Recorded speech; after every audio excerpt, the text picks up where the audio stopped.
Hola, ¿qué tal amigas, amigos televidentes en Extra Plus? Un gusto saludarles, darles la bienvenida a esta edición Sumando Vigores, con la que estamos arrancando esta nueva semana de información, ya en la mitad prácticamente del mes de agosto, 15 de agosto. El 14 de agosto, por una tradición relativamente nueva, en León se celebra la llamada gritería chiquita, que es una gritería más que de celebración como la del 7 de diciembre, en la que con gozo se anuncia la concepción de María.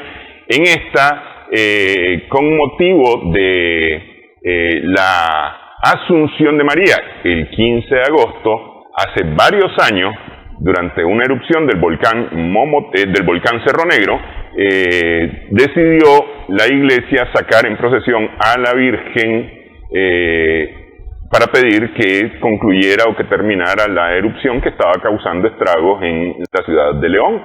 Efectivamente, un poco más tarde la erupción cesó y en agradecimiento a la Virgen, todos los 14 de agosto se celebra la llamada gritería chiquita, que es una gritería, es una celebración penitencial de los cristianos católicos en Nicaragua. Justamente en León, este domingo, este 14 de agosto, se ha celebrado con mucho respeto, con mucha alegría, esta gritería chiquita, esta gritería penitencial.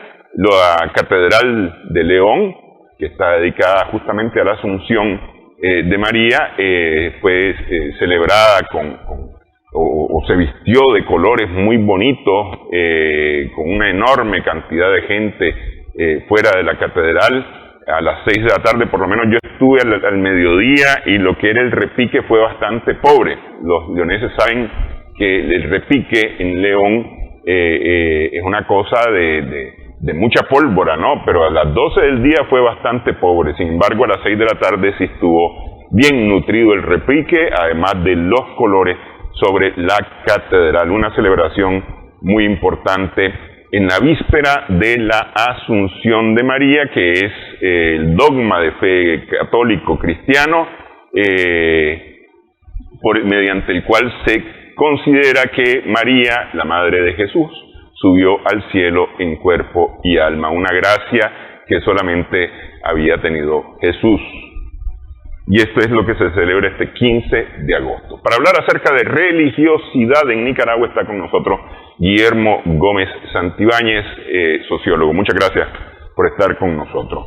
Este tipo de celebraciones que no es decir, digamos, tenemos celebraciones grandes al grado que el 8 de diciembre es feriado en Nicaragua para celebrar la concepción de María, ¿no? En otros países, 8 de diciembre es un día cualquiera, si es un día laboral se trabaja. Aquí en Nicaragua está dedicado a la celebración de la Virgen con su víspera, la gritería, que es mucho color, mucha tradición, se ha vuelto un atractivo turístico importante en Nicaragua, ¿verdad? Pero junto a esa hay decenas, por no decir centenares, de celebraciones en Nicaragua que celebran cristianos y no cristianos.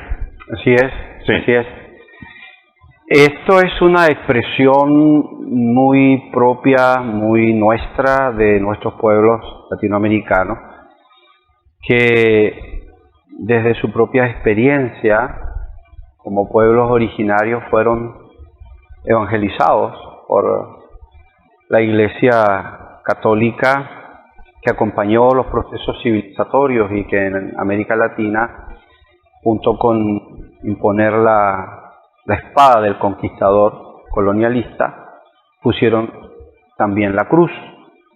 Y allí entonces se producen fenómenos tan importantes como el encuentro de dos culturas, de dos cosmovisiones, que se amalgamaron y que se relacionaron bastante bien. América Latina es uno de los continentes cuya diversidad cultural tuvo la posibilidad de sintonizar muy bien con la evangelización cristiana en el siglo XVI, cuando vinieron los conquistadores españoles y asimilaron muy bien esta catequización la asumieron como experiencia mística porque el cristianismo desde sus orígenes conlleva una mística muy especial. La espiritualidad del cristianismo es una espiritualidad altamente trascendente, tiene dimensiones profundas en la vida humana, en la existencia también cósmicas, porque el cristianismo siempre interpela la realidad de Dios y la dimensión de Dios ligado a la naturaleza, de tal manera que lo telúrico, lo cósmico entra en esta realidad y se sitúa en la realidad humana y entra en la historia humana a través de Jesús de Nazaret. Ahí también está el elemento de María, la Virgen María, que juega un papel muy importante en la historia de la salvación y que nos hace a nosotros afirmar los cristianos que la realidad de Dios en Cristo Jesús como encarnado en nuestra historia no puede ser vista al margen del papel de María, y el papel de José también juegan un papel muy importante. Todo esto entra muy bien en la cosmovisión de los pueblos originarios, porque ellos también tenían su propia religiosidad, tenían su propia cosmovisión, tenían también sus propios rituales y tenían también sus propias invocaciones. Sí, y cuando viene Gil González, lo primero que hace Nicaragua es preguntarle a ver cómo es ese asunto de ese tu Dios, ¿no? Porque es decir, yo tengo los míos, porque eran los míos, y vos tenés uno. Explícame cómo es ese asunto de ese tu Dios y cómo ese tu Dios murió en cruz. Correcto. Sí. Correcto. Entonces en esas cosmovisiones, pues, donde obviamente que hubo imposición y hubo resistencia, pero también hubo elementos que se amalgamaron por esa asimilación que hicieron los pueblos originarios y que se convirtió al final, por producto de procesos culturales y civilizatorios, en una matriz iberoindígena en donde el cristianismo ha hecho un aporte muy importante. Entonces, por un lado decía, tenemos este elemento que entra dentro de la institucionalización de la Iglesia, que se constituye en un elemento, también en un instrumento de la civilización occidental, de la cultura española, y la propia de nuestros pueblos nuestros pueblos indígenas que correspondían también a culturas como por ejemplo la azteca, la maya, la inca, y que procesaron muy bien esto y que lo configuraron muy bien también, al punto es que hoy nosotros en esta cultura mestiza nuestra tenemos estos elementos arraigados del cristianismo tradicional, institucionalizado, de esa mística que entra dentro de un ejercicio muy espontáneo y muy dinámico de la espiritualidad cristiana, que a veces trasciende los elementos dogmáticos y los elementos institucionales. Y aquella espiritualidad cósmica, telúrica, muy ligada a la naturaleza, a observar la naturaleza como una presencia de Dios en los pueblos originarios y que sintonizaron muy bien con el cristianismo. Entonces, nuestra religiosidad popular, mariana, por ejemplo, la devoción a los santos y toda la ritualidad que nosotros tenemos para expresar nuestra fe popular, tiene mucho que ver con estos elementos culturales originarios, de tal manera que el imaginario colectivo ancestral que se introduce también en este imaginario urbano que nosotros hemos recibido como parte de la cultura occidental y que se ha ido lentamente secularizando, hace que nosotros remontemos en nuestra memoria histórica, ancestral, la idea de que Dios también se muestra y se presenta con un rostro humano, femenino, maternal. Es decir, nosotros el cristianismo no solo tenemos un Dios con una imagen paterna, masculina, androcéntrica, sino que tenemos también de Dios una imagen tierna, dulce, amorosa, solidaria, como la madre. Es decir, en esta realidad nosotros expresamos los recuerdos, el imaginario y los afectos paternos de nuestra cultura y los afectos maternos. De ahí entonces que nosotros no podemos de ninguna manera acercarnos a Dios sin una imagen paterna, y no podemos acercarnos a Dios sin una imagen materna. Y en María, y en José, y en Jesús tenemos estos elementos que teológicamente obviamente constituyen una realidad salvífica, divina, trinitaria, pero también una imagen familiar, muy cercana a nosotros. Nosotros nos acercamos a la iglesia, vivimos la fe cristiana y la vivimos familiarmente. La parroquia, de alguna manera, como un símbolo de la presencia del modelo de cristiandad de la iglesia, es también nuestra casa familiar. Nos tratamos como hermanos cercanos y todos los problemas de la parroquia son los problemas nuestros, son los problemas sociales, los problemas culturales. Entonces yo creo que en la religiosidad nuestra en América Latina se deja ver un poco esto y nuestros pueblos lo expresan popularmente. La religiosidad popular no es mala en sí.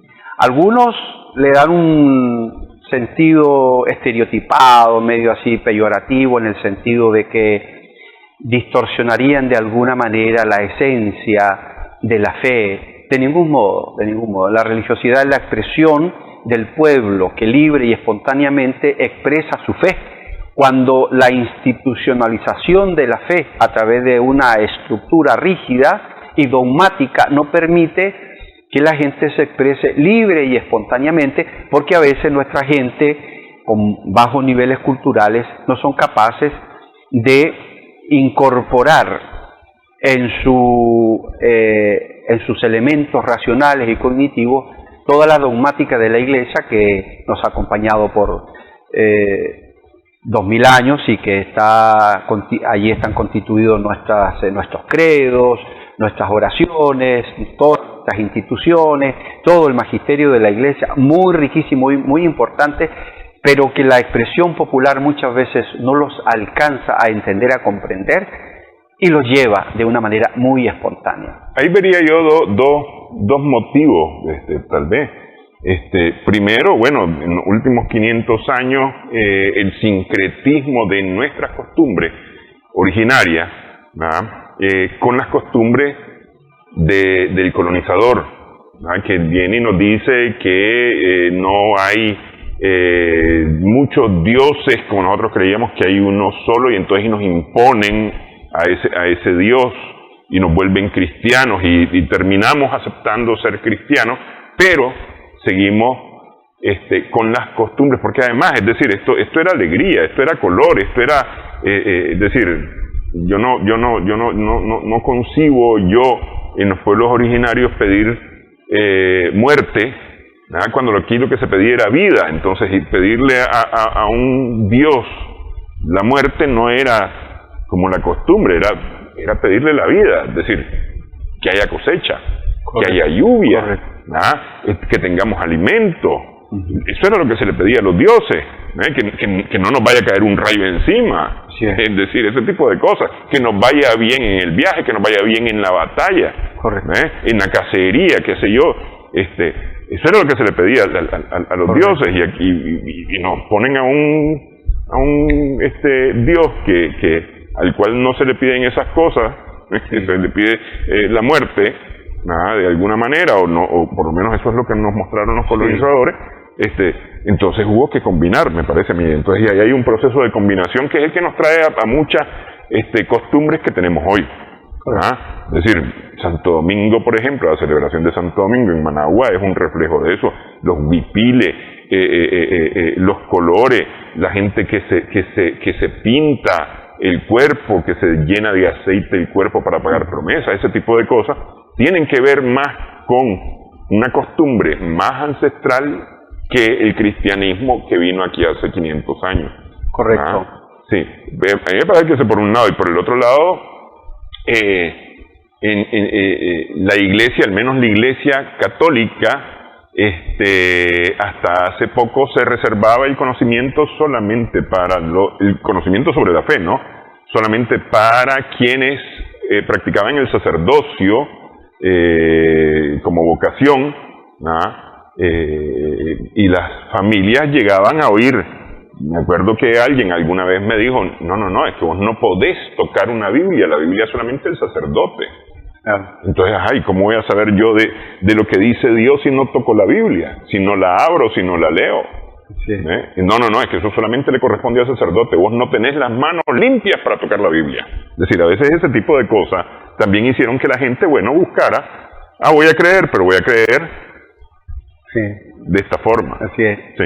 Correcto, sí, hay un elemento ahí muy importante porque debemos recordar que en el siglo XVI, cuando llegaron los conquistadores españoles aquí, los invasores españoles, traían la fe, y la fe oficial de España.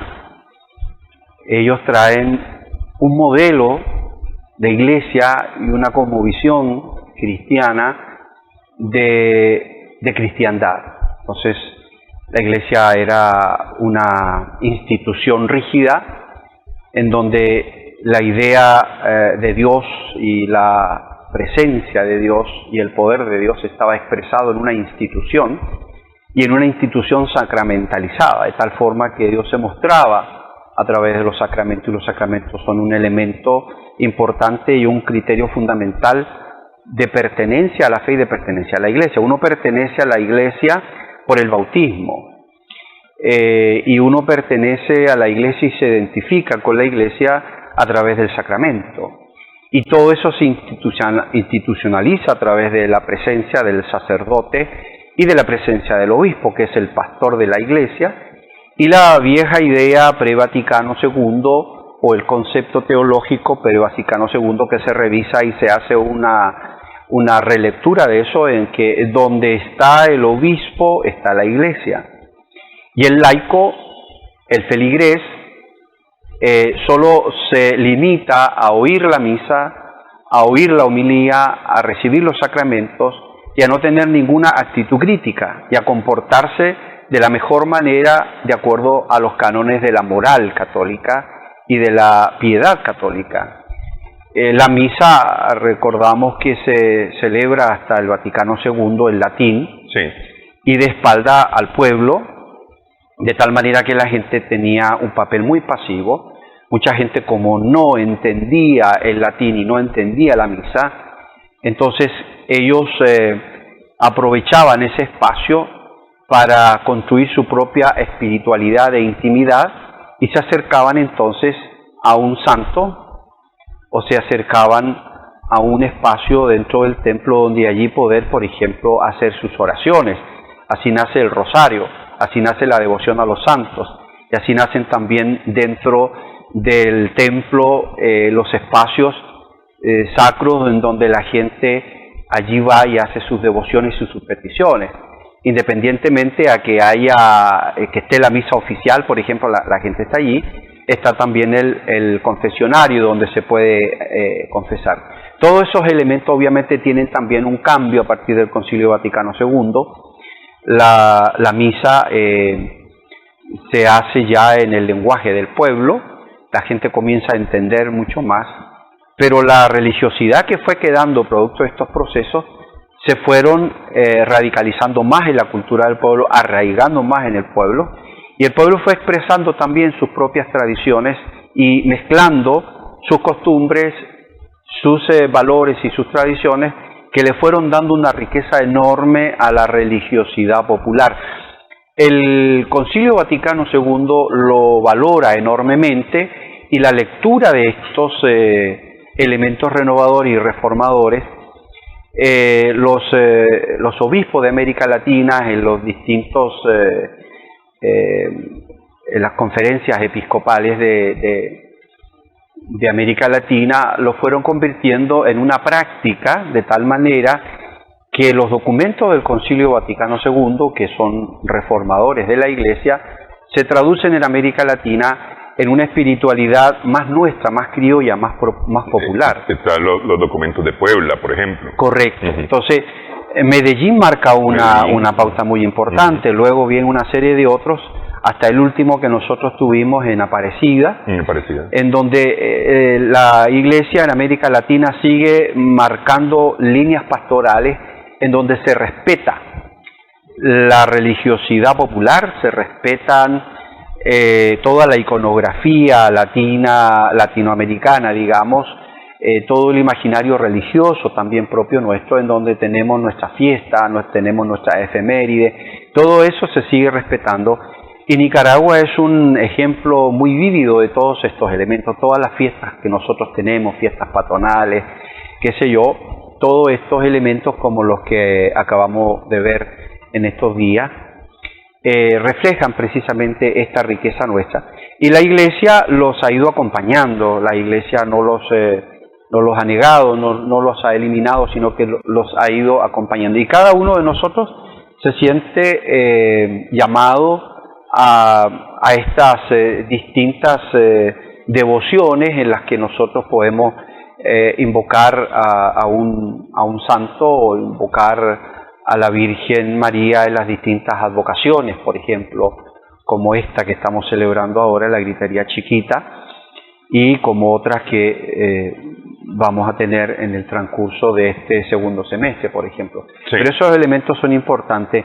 El Concilio Vaticano, como decía, marca una cosa muy importante, y la relectura que hacen los obispos de América Latina para que la espiritualidad nuestra se viva en ese espíritu de la Reforma y se respete nuestra cultura, nos hace muy bien. El Papa San Juan Pablo II también hace aportes muy importantes con un documento que nos invita a nosotros a la nueva evangelización, para poder de alguna manera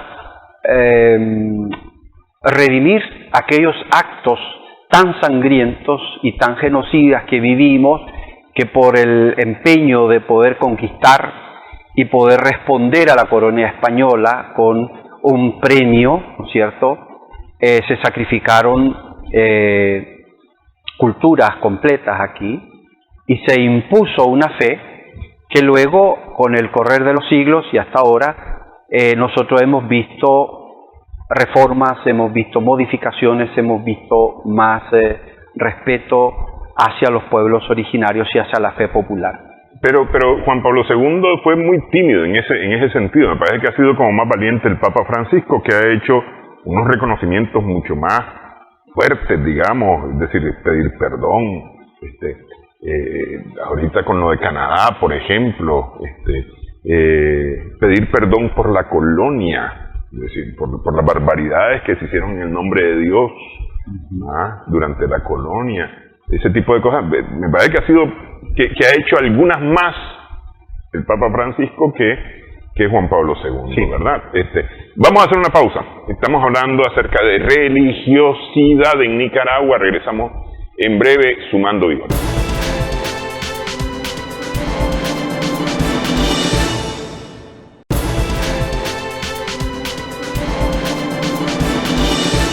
Continuamos sumando vigores en Extra Plus.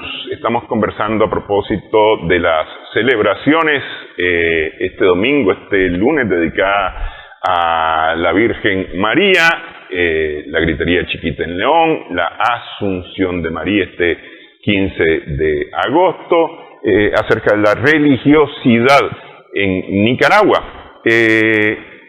Decíamos que tenemos tal vez una forma especial, amorosa de aceptar el cristianismo, y durante la pausa estábamos conversando y decíamos que a diferencia de Europa, aquí en América y en Nicaragua específicamente, el cristianismo como tal no se ha reducido en los niveles de Europa. Es decir, en Europa es una curva en caída libre tremenda. Aquí ha habido una curva que ha tenido una baja, pero una baja poco significativa. Lo que ha habido son cambios del catolicismo, que en los años 50 era más del 90% de la población católica, al protestantismo, a otras formas de creer que no son ni católicas ni protestantes, pero sí continuar practicando el cristianismo. Y hay gente que se define cristiana sin denominación religiosa. Es decir, que no necesariamente van a una misa, no necesariamente van a un culto, no van a un templo, no van a una iglesia, pero creen en Dios y creen en Jesús, que es la base del cristianismo, ¿no? Tal vez esto hace que este sea un país, en ese sentido, con una religiosidad especial, me parece, ¿ah?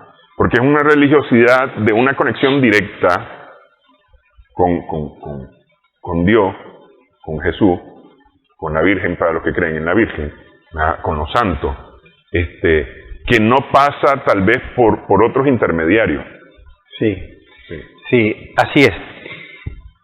El cristianismo en sus orígenes comienza a través de una experiencia muy cordial. O sea, estoy usando la palabra en el sentido propio de donde nos viene el cardio. La palabra cordial, cordialidad, viene de la palabra griega cardio, que hace referencia al corazón. De tal manera que la experiencia cristiana siempre está ligada a una experiencia mística, a un encuentro personal entre Jesucristo y el individuo, la persona que experimenta a través de un encuentro personal y muy íntimo una experiencia con Dios.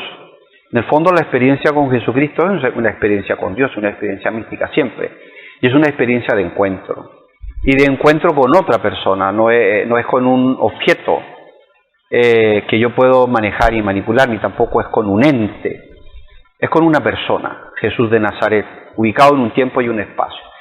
Esa experiencia acompaña al cristianismo desde sus orígenes. Las comunidades cristianas nacieron en torno a una experiencia con Jesús resucitado, por lo tanto es una experiencia pascual. Ahí en esa experiencia pascual está presente María, están presentes los apóstoles, porque ellos fueron los que vivieron esta experiencia y luego la transmitieron en una catequesis, así nacen los evangelios, así nos llega esa experiencia. Pero la institucionalización de la Iglesia, producto de la influencia enorme de los griegos, la cultura griega y la cultura romana, hicieron que esta institucionalización de la Iglesia a partir de Constantino, en siglo III, tomara ribetes y matices instrumentalizados, institucionalizados, y se convirtiera en una religión oficial, de tal manera que el Imperio Romano impuso la religión oficial y fue marginando otras experiencias religiosas, ¿no es cierto?, que tenían los griegos, los romanos, pero a nosotros nos vino ya este elemento que se fue convirtiendo en dogma, en doctrina, y que los padres de la Iglesia defendieron muy bien, y que dentro de la Iglesia nosotros tenemos a dos grandes figuras que institucionalizaron esta experiencia a través de una doctrina y una teología, San Agustín, por ejemplo, Santo Tomás de Aquino. San Agustín tiende a ser más místico, aunque no deja de ser también fuertemente racional con su filosofía cristiana. Santo Tomás de Aquino es más filosófico, pero también es más realista en el sentido de que él es más aristotélico, por ejemplo, y San Agustín es más platónico. A través de ello nos entró a nosotros esta influencia que hace que nosotros tengamos la posibilidad de acercarnos a Dios siempre a través de una experiencia cognitiva. A Dios lo racionalizamos y tratamos de explicar la realidad de Dios siempre a través de la razón. Y eso nos genera dificultades a nosotros, porque en Europa se podría haber dado muy bien, y de hecho se dio muy bien en los grandes debates, en las universidades, los grandes teólogos, los grandes tratados de teología surgieron allí en estas grandes escuelas, los concilios también tenían a sus grandes equipos de teólogos y de filósofos que podían defender la fe y lo hacían de una manera apologética frente a los ataques de la filosofía griega y también del derecho romano. Entonces ellos supieron trabajar muy bien las estrategias para poder aprovechar estos elementos y traerlos a la vida de la Iglesia y de la teología. Pero cuando llega el cristianismo a América Latina, la experiencia es distinta. ¿Cómo se hace esto? ¿Cómo se catequiza? ¿Cómo se transmite un Dios que se comprende la catequesis a través de cuestiones conceptuales? Nuestros pueblos originarios no tienen la experiencia de un Dios conceptual. ni tienen la experiencia de un Dios que ellos lo tienen que atrapar en la razón y entender en la razón. Los judíos tampoco. Los judíos no tienen un concepto de Dios. Los judíos tienen una experiencia de Dios, de tal manera que ellos no nombran a Dios. Los pueblos originarios nuestros tampoco nombran a Dios, entendiéndose, ¿no es cierto?, esta idea de la dimensión trascendental de Dios como un Dios supremo, que al final convergen pues en el mismo Dios soberano.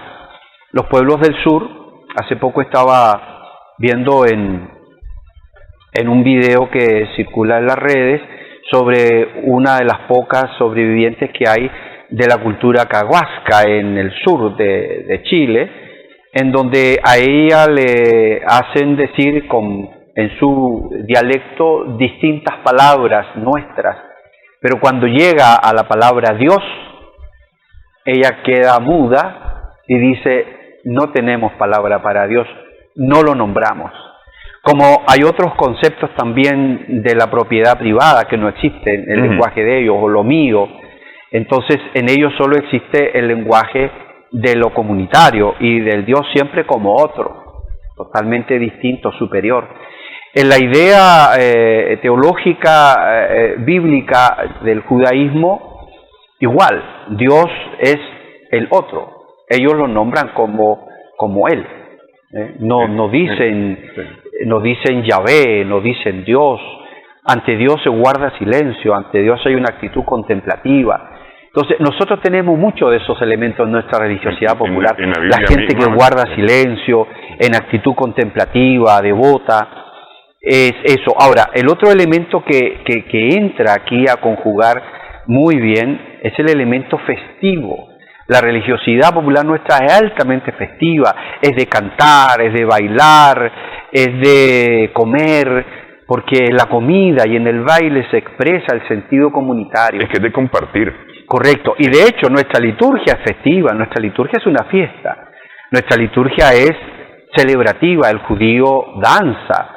Nosotros, por la herencia litúrgica muy rigurosa, muy monacal, nosotros fuimos dejando un poco afuera esto y fuimos reduciendo hacia el elemento estrictamente oficial de que el sacerdote lee la escritura, el sacerdote canta la misa, el sacerdote hace todo el oficio y yo solamente observo. Eso se traslada ahora y después del Concilio Vaticano II a nuestras misas, que no dejan de ser solemnes, pero son tremendamente festivas. La gente canta, la gente danza, la gente baila, y eso es bueno. Pero hay un elemento que yo quiero rescatar aquí, Néstor, y es que la cristología nuestra, que está en el centro de nuestra fe, y la mariología nuestra, que está en el centro de nuestra fe, es altamente cordial. Se centra en la experiencia del corazón más que en la razón. Los griegos introdujeron el logo. El mundo se entiende y se comprende y se mueve por el logo. Y nosotros accedemos a la verdad y accedemos a la comprensión cósmica a través del logo. ¿Y cómo lo hacemos? Interpelándonos en nuestra razón. Lo comprendemos a través de la razón. Pero el judío no comprende a Dios a través del logo, sino a través del cardio. Se utiliza la palabra cardio, la palabra del corazón. En el Antiguo Testamento, y los profetas interpelan mucho al corazón. Y cuando dicen al corazón, no están diciendo un sentimiento muy vulgar, cotidiano, muy doméstico, sino que están apelando a un elemento central de la existencia humana. Y la existencia humana tiene que ver con actitudes y comportamientos éticos, de tal manera que interpelan a la ética, de tal forma que el profeta, cuando llama a la conversión, o la Escritura llama a la conversión, o la Iglesia nos llama a la conversión a través de los sacramentos, nos está llamando a un cambio de vida en la existencia, en la mente, donde Dios juega un papel muy importante. Y de ahí entonces que nosotros decimos que cuando escuchamos una homilía, cuando la Iglesia evangeliza, debe interpelar precisamente ese elemento del corazón. Si eso no es tocado, no tiene mucho sentido la experiencia de fe. Claro, la Iglesia entró con el sacramento del bautismo. Yo soy creyente católico por el bautismo. y me quedo con el bautismo, y me quedo con el sacramento. No importa que sea un bandido, no importa que sea cualquier cosa, no importa que sea un corrupto, un mentiroso, tengo el bautismo, soy hijo de la Iglesia. Y los grandes tiranos de América Latina que dieron golpes militares, Pinochet, por ejemplo, era un gran piadoso, Somoza era un gran piadoso, tenían lugares privilegiados en la misa, comulgaban, porque se consideraban católicos en ese sentido. Para ellos era importante la sacramentalidad y la ritualidad, pero la experiencia de conversión, que es la que experimenta nuestro pueblo, que salta, que disfruta y que comparte solidariamente su fe, eso todavía nosotros lo tenemos. En Europa desapareció prácticamente eso. Tú me compartías, y eso es verdad, que una gran cantidad de templos se están convirtiendo en museos, no solamente de católicos, sino también el mismo luteranismo, el protestantismo, ha ido cerrando sus templos, porque no ha tenido la capacidad de responder a la juventud con una fe más vivencial, más contextualizada y más de acuerdo a las necesidades que la chavalada tiene hoy día. En América Latina eso es diferente. Uno va a las parroquias, a las misas, uno va a las peregrinaciones. La gran cantidad de gente es joven, es gente joven. Yo me siento sorprendido. Yo estuve participando y fui por lo menos a recibir al santo en la bajada y en la subida aquí en la colonia Centroamérica, y yo quedé impresionado, la cantidad de jóvenes, gente adulta por cierto, y muchos niños. Es decir, las fiestas nuestras aquí son familiares, son cordiales, la cordialidad, la solidaridad, la gritería, por ejemplo, que nosotros celebramos aquí el 7 de diciembre, es mariana, es fuertemente mariana, pero es mariana porque es cristocéntrica, pero es un milagro de la solidaridad en Nicaragua, porque nosotros nos desbordamos y nos desbordamos compartiendo lo que tenemos. Entonces esos elementos son muy importantes y eso está presente hoy en Nicaragua y está presente en América Latina y en todos nuestros pueblos donde se celebra la fe festivamente y donde cumplimos con este compromiso de fe de hacer de nuestra experiencia cristiana, de nuestra experiencia de iglesia, de nuestra experiencia de fe, una vivencia propia de nuestra existencia humana, colectiva, social. Sí. Ok, vamos a hacer una pausa nuevamente en esta edición. Estamos sumando vigores en Extra Plus.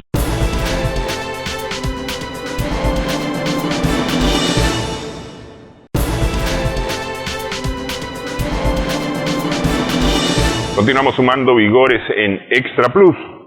Ok, 1492, que es el año en que Colón llega a América y, digamos, marca el inicio de la cristiandad en el continente americano. Es una fecha importante, digamos, para la historia de Nicaragua y la religiosidad. A la segunda mitad, 1821 evidentemente marca también una fecha importante porque es el rompimiento o el inicio del rompimiento con España, que termina en 1823. A la segunda mitad del siglo XIX, es decir, después de la Guerra Nacional en Nicaragua, después de 1856, durante los 30 años conservadores, empieza el rompimiento del poder de la Iglesia en el Estado. Y es inmediatamente después, con la asunción de Zelaya al poder, que se pone la cereza en el pastel y Zelaya, lo que habían hecho los conservadores, lo institucionaliza al declarar el Estado laico. Es decir, a partir de Zelaya nosotros somos un Estado laico, dejamos de ser un Estado confesional. Sin embargo, creo yo que pese a esto no hay decretos, no hay leyes que logren de alguna manera controlar la religiosidad y mucho menos el fervor popular. Eso no es controlable de ninguna manera por el Estado. Lo único que el Estado ha logrado, digamos, en este último siglo es no ser necesariamente controlado por la Iglesia. Hemos tenido ahí un par de periodos en los que sí, pero básicamente no ser el Estado, no estar controlado por la Iglesia. Sí. Esa es la historia del último siglo en Nicaragua, por lo menos. Correcto. Nosotros compartimos más o menos con todos los países de América Latina estos mismos procesos que están ligados a los dictámenes, a la firma, a los acuerdos, a los procesos emancipatorios que dieron origen a nuestras repúblicas y a nuestros estados.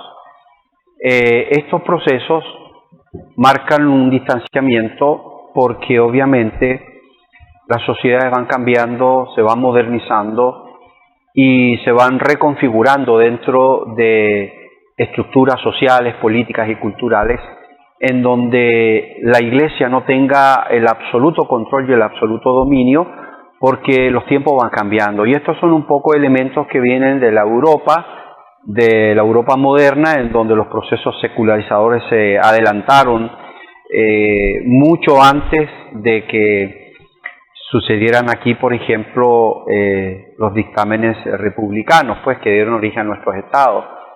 Firmas de independencia, por ejemplo, el proceso independentista está ligado no solo a una separación de la corona española de tipo jurídico, sino que también de tipo político y de tipo religioso. Esto significa un distanciamiento, para mí puede ser discutible, pero la firma de las independencias son de alguna manera también independencias del Estado, en el sentido de que nuestras repúblicas, nuestros pueblos latinoamericanos rompen con España, se independizan, pero de alguna manera quedan ideológicamente ligados. Y ahí entra la Iglesia, porque la Iglesia tenía un poder casi absoluto sobre los estados y sobre los pueblos. Y la Iglesia en estos procesos queda recluido al ámbito espiritual, al ámbito de la conciencia, y se hace entonces una separación entre lo espiritual y lo temporal.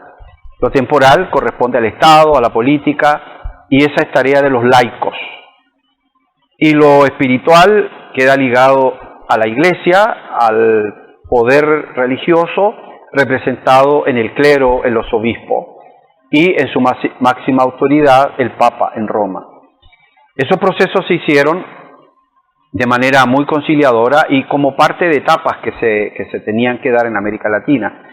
Pero ideológicamente y políticamente esto siempre quedó con amarres de tal manera que políticamente fueron los partidos conservadores que con distintos nombres en distintos países de América Latina seguían controlando el Estado y la Iglesia seguía controlando el Estado a través de estos partidos. Entonces se rompió cuando el liberalismo, como otra expresión ideológica que tenía otra visión también de la sociedad, entra a tomar el control y quiere romper definitivamente con estos elementos, porque los procesos de separación Iglesia-Estado dejaron privilegios a la Iglesia. Por ejemplo, las iglesias seguían controlando los cementerios, seguían controlando el registro civil, seguían controlando la vida familiar a través del sacramento del matrimonio y seguían controlando la educación. Los colegios y la educación debía ser católica y los textos y los documentos de los procesos de aprendizaje debían ser de la Iglesia. Entonces, eso se fue quitando porque aparte de eso también había un presupuesto del Estado y la Iglesia vivía del presupuesto del Estado y los sacerdotes eran pagados por el Estado. Todo eso se fue distanciando de tal manera que eso fue generando un problema que no ha dejado de tener su impacto y sus repercusiones hasta el día de hoy. Ahora, en el caso de Nicaragua, sí, la historia refleja que aunque se hizo esta separación Iglesia-Estado, no fueron confrontacionales, no fueron motivo de guerras religiosas, pero sí hubo mucho respeto en estos procesos porque la reforma liberal o la revolución liberal de Zelaya deja bien clara y establecido estos elementos, pero el Estado laico no debemos confundirlo con el laicismo. Es una especie de radicalización para recluir a la Iglesia o arrinconarla o excluirla de todo el ámbito social. Es que tal vez ahí es importante hacer tal vez una separación, ¿no? Porque una cosa es la religiosidad, la creencia, la fe de la población en general, que si nos vamos a lo estricto, conforma la Iglesia, porque la Iglesia no es el edificio, la Iglesia ni siquiera es el grupo de parroquianos, la Iglesia es la comunidad cristiana como tal, ese es el cuerpo de Cristo, ¿no? La Iglesia. Se trata de las personas, no se trata de los lugares. Pero entonces, diferenciar esa iglesia que es la comunidad de los liderazgos formales, institucionales de la iglesia, que muchas veces eran los que sí ostentaban poder o querían dominar a través de... Porque eso es lo que ocurría durante mucho tiempo, ¿no? Es decir, lograr, el ministro de Educación es fiel de mi parroquia, entonces al ministro de Educación lo llamo y le digo, pero mira, vos estás enseñando cosas que no son, vos tenés esos textos que tenés que pensar en que vos sos servidor de esta iglesia y por lo tanto tus textos tienen que ir Correcto. Sí. Correcto. Los procesos secularizadores y que de alguna manera nos llegaron a nosotros a través de la ciencia, la tecnología y muchos que fueron a Europa a estudiar y trajeron, por ejemplo, aquellas experiencias de la modernidad, se introdujeron aquí y luego tuvieron su impacto y su influencia en la política y en el Estado, por ejemplo. Entonces, estos elementos yo creo que son muy importantes de clarificarlos porque lo que se buscaba de alguna manera era poder delimitar los espacios. Por ejemplo, la Iglesia siempre ha trabajado a nivel de la conciencia humana. Ese es el elemento muy sagrado y de la dignidad humana en donde la Iglesia trabaja, evangeliza y todo lo demás. Pero también el Estado trabaja a nivel de la conciencia porque es responsable de la educación, es responsable del bienestar de la sociedad, de la seguridad de la sociedad, produce las leyes para poder constituir un Estado de Derecho, por ejemplo, y responsabiliza y delega a los partidos políticos, a los políticos, para que se hagan responsables de aquellos elementos que en algún momento eran tarea de la Iglesia. Entonces estamos a veces en un campo en donde se disputa el poder territorial y el poder político e ideológico, aunque la Iglesia siempre lo entiende de manera espiritual. Y esto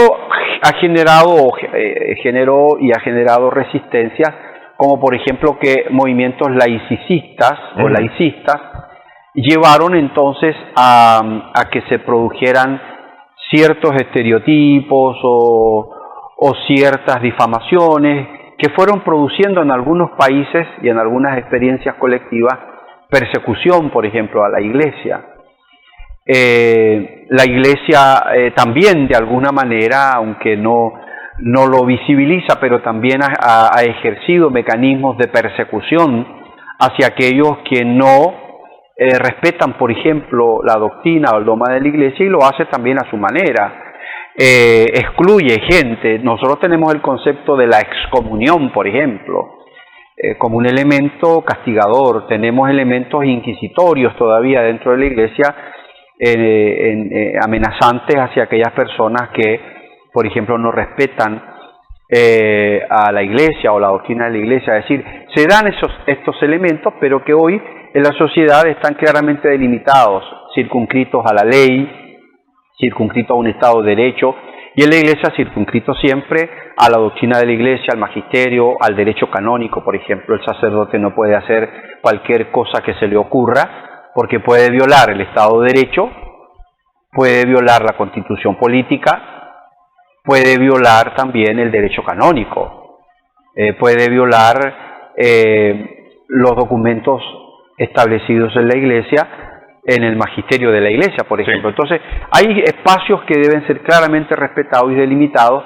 y eso va tanto para aquel ciudadano, aquella persona que es laico, que es católico, que tiene una enorme responsabilidad ética y moral ante la sociedad porque es católico, pero también el clero lo tiene que hacer porque independientemente a que es un sacerdote vocacionado, llamado, pertenece a la institución iglesia, es un pastor de la comunidad, es un pastor de su feligreses, pero también es un ciudadano. Es que primero eso diría yo, es decir, primero somos ciudadanos con los mismos derechos, Correcto. derechos y deberes. Correcto. Y por lo tanto tenemos que ceñirnos a lo que nos limita o a lo que se nos permite como ciudadanos. Me parece Correcto. a mí que eso es importante. Y a veces eso es, no a veces, en este momento eso es lo que se está justamente manipulando, desde mi punto de vista, para que se crea que hay una persecución. Hacemos la pausa y hablamos sobre Correcto. eso. Estamos conversando acerca de la religiosidad en Nicaragua.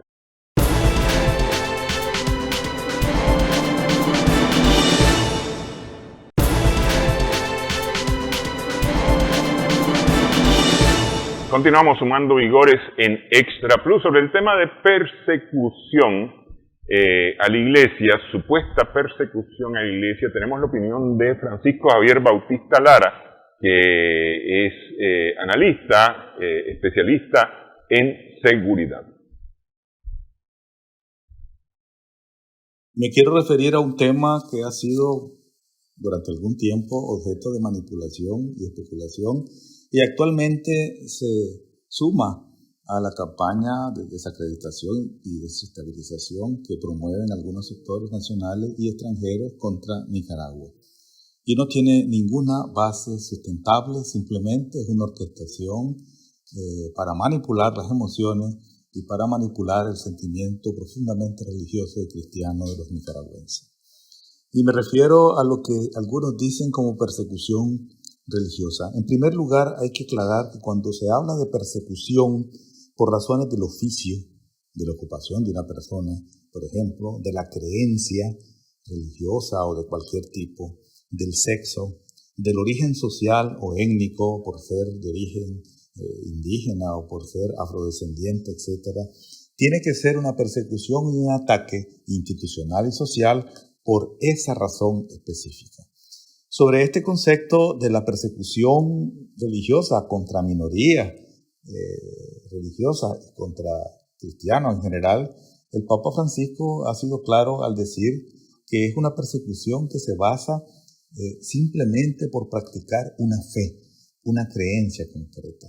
De tal forma que no podemos argumentar la presencia de persecución religiosa o de cualquier otra naturaleza cuando la acción social o estatal o institucional obedece a una responsabilidad civil, administrativa o penal de individuos que, independientemente que se sumen a una práctica religiosa, a una creencia religiosa, a un origen social, étnico o a un sexo determinado, actúan violando la norma jurídica que representa el bien común. De tal forma que en Nicaragua podemos afirmar que, al contrario de existir una persecución religiosa, hay una profunda promoción de las creencias religiosas, incluso de minorías diversas. Nicaragua se confiesa realmente como un modelo cristiano y promueve una diversidad extraordinaria de manifestaciones cristianas y católicas desde la tradición, desde la costumbre y desde la fe de la mayoría de los nicaragüenses. No podemos dudar que más del 90% de la población nicaragüense es cristiana y la mitad de ese 90% seguramente son católicos de origen con niveles distintos de práctica y presencia, digamos, en sus actividades religiosas. Yo no puedo decir, y no hay evidencia en lo absoluto para afirmar que un católico o un cristiano tenga cortada su práctica religiosa y es atacado por esa razón de esa práctica religiosa. Al contrario, las múltiples y diversas promociones de la fe cristiana en Nicaragua son abundantes y crecientes. Los nicaragüenses podemos expresar nuestra fe católica o cristiana en todas las expresiones posibles, hasta las más diversas, las fiestas patronales, la celebración de la Purísima, la Navidad cristiana, los altares del nacimiento y los altares de la Virgen María en Managua y en las principales ciudades y plazas del país. Esa multitud de expresiones culturales, religiosas, las celebraciones religiosas en las iglesias católicas y toda esa representatividad de la fe es promovida desde la institucionalidad del Estado, desde la sociedad, con una amplitud extraordinaria. Creo que Nicaragua es uno de los países de América Latina que más promueve el ejercicio de la práctica religiosa desde la libertad de cada ciudadano. Por lo tanto, no se puede hablar de persecución religiosa cuando el Estado o la sociedad, a través de sus instituciones, actúa contra el comportamiento individual de personas que violenten la norma penal, administrativa o civil, o estén provocando acciones contradictorias a la ley. Ahí hay responsabilidades individuales, ya sea por un delito común como una violación, por ejemplo, o sea por un delito de carácter económico, digamos un robo, o un delito que atente contra la estabilidad del país o que exprese una acción de traición a la patria y por lo tanto atente contra el bien común. Esas son responsabilidades individuales, particulares, que ninguna investidura, ni social, ni religiosa, ni económica, ni empresarial, etcétera, ni apellidos oligarcas o tradicionales de cualquier tipo puede obviar. Las responsabilidades individuales frente al Estado por acciones individuales deben ser asumidas. Y eso es correcto dentro del marco del Estado de Derecho. Por lo tanto, la afirmación concreta de que en Nicaragua no existe ningún tipo de persecución religiosa es perfectamente demostrable. Lo que existe son acciones legítimas del Estado y la sociedad contra comportamientos individuales que no pueden evadir su responsabilidad, principalmente cuando estos atenten contra el bien común. Francisco Javier Bautista Lara y su opinión acerca, una reflexión, más que una opinión, una reflexión acerca de la persecución, justamente es algo de lo que estábamos conversando, es decir, que hay deberes, derechos ciudadanos, y aquí todos somos ciudadanos sin importar si practicamos o la carrera que tengamos, porque al final de cuentas cuando hablamos de un sacerdote es alguien que escogió la carrera del sacerdocio, ¿ah? Que tiene además ciertos elementos morales que debe de seguir, aunque todos debiéramos de seguir elementos morales, pero digamos, tiene que tener más celo en el seguimiento de esto. Correcto. Sí. Sí. Así, yo oí la grabación y el mensaje que mandó pareció muy interesante y él ahí toca 2 o 3 elementos muy clarificadores. En primer lugar, pues, el elemento jurídico. Aquí no hay un elemento, un instrumento que me permita a mí decir desde el Estado de Derecho o desde el derecho o qué sé yo, que tengamos nosotros algún decreto o alguna prohibición o alguna cosa que impida la libertad de culto, la libertad de conciencia. Aquí todos los días de la semana y los días domingos, Nicaragua se congrega en sus misas, en sus cultos. Aquí vemos a los predicadores católicos por la radio, por la televisión, en las calles, en las plazas, haciendo su trabajo evangelizador. Las misas se desarrollan sin ningún problema. Aquí no hay templos que están cerrados, aquí no hay prohibiciones por ningún tipo de decreto para ello contra la iglesia cristiana, llámese católica o protestante. Entonces, estamos frente, obviamente, a una manipulación mediática, ideológica, que intenta desprestigiar al país, al gobierno, y hacer poco creíble ante la imagen pública nacional e internacional nuestro respeto hacia las leyes, nuestro Estado de Derecho. No existen los elementos ni las condiciones propiamente sociales, políticas y culturales para decir que Nicaragua entró en una especie de persecución religiosa. Así es que a mí me parece extrañísimo. Yo soy católico, soy un militante que practico mi vida de fe, voy a misa, voy a las parroquias, observo mucho lo que pasa en el país porque soy sociólogo y porque además soy educador en una institución universitaria, pero yo no he visto, alguien dirá, soy ciego, no, veo bien que realmente no existe aquí algo que me indique a mí afirmar o aseverar que estamos frente a una persecución religiosa. Además, el concepto hay que clarificarlo, pues. En primer lugar, la palabra persecución es realmente acosar, hostigar a alguien al punto en que se le impida expresar su fe, su creencia, su ideología. Hay que definir también que la persecución no solo puede ser religiosa, en el caso que se dé en algún país, puede ser también una persecución política.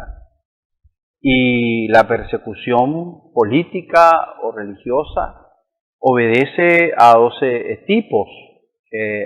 Por un lado está lo que los estudiosos de la sociología y de la religión llaman la persecución opresiva o la persecución por opresión, que se traduce en una restricción completa y total hacia el derecho del individuo de expresar su fe o de expresar su ideología. Está el factor también familiar, que tiene que ver con recluir a la familia o prohibir a la familia expresarse o transmitir la fe dentro de la familia, por ejemplo. Está también el elemento social, es decir, que dentro de una sociedad se estigmatice, se estereotipe la figura de un grupo determinado sobre su fe o sobre su ideología política. Está la nacional también, que tiene que ver con ciertas acciones o instrumentos represivos del Estado para ciertos sectores, ¿no es cierto?, religioso o político. Y está también la religiosa, que es la que ejerce la propia Iglesia dentro de su propio ámbito hacia sectores con el cual no están de acuerdo, pues. Y nosotros lo hemos sufrido. Yo he sabido de experiencia de compañeros católicos, hermanos, que por expresar una ideología política, como por ejemplo la del sandinismo, han sido marginados, han sido excluidos, han sido sacados y son puestos así como castigados en la indiferencia. Eso es una persecución que se hace, es una persecución religiosa que se hace, pero desde el ámbito eclesial también lo existe. Entonces, esos elementos hay que tenerlo en clara consideración para decir, ¿realmente nosotros estamos en esa situación? Aquí no hay por parte del Estado, ni del gobierno, ni de ninguna otra institución una persecución, por ejemplo, hacia la Iglesia católica nicaragüense, la Iglesia local, que es una expresión de la Iglesia universal. No existe eso. Hay obviamente un señalamiento claro del gobierno y del Estado hacia respetar las leyes, que tiene que ver con violación, por ejemplo, a la Constitución política, o que tenga que ver con el irrespeto hacia la comunidad, hacia la sociedad, y que se pone en riesgo también la seguridad ciudadana, por ejemplo. Claro. El caso de una persona que fue señalada por abuso sexual, cuya imagen salió en las redes blandiendo machetes, sí, por ejemplo, antes de ser detenida. Pero esa persona está detenida por un abuso sexual. Correcto. Es decir, no está detenido por la práctica. Se trata de un sacerdote que no está detenido por la práctica de su sacerdocio. Está detenido por abuso sexual. Sí. Ahí hay un elemento, obviamente, de un delito cometido y que se investiga y se utilizan todos los procedimientos para la culpabilidad o la inocencia. Y efectivamente yo soy ya casi abogado y observé ese hecho y me di cuenta precisamente que hay todo un procedimiento jurídico y todo un procedimiento procesal penal para ese acto. Y no tiene nada que ver con como se dice por ahí, un montaje para poder, ¿no es cierto?, y eso salía hacia afuera como una persecución o un montaje, como que se está falsificando una acusación o un acto delictivo. Yo pienso que debemos tener cuidado contra eso, porque tenemos que saber distinguir claramente cuando realmente hay una violación a las leyes de este país, cuando hay un delito, cuando hay un ilícito, y cuando realmente de la nada se están haciendo ataques o se están persiguiendo a las personas sin ninguna razón. Yo creo que en eso debemos ser muy cuidadosos y muy respetuosos realmente. Sí. Bueno, desafortunadamente el tiempo nos vuela. Quiero agradecerle Guillermo Gómez Santibáñez, sociólogo, por haber estado con nosotros. Un placer, gracias por invitarme y un saludo cordial a toda la teleaudiencia y feliz día. Cómo no. Gracias también a nuestras amigas, amigos televidentes por su sintonía en esta edición, sumando vigores en Extra Plus.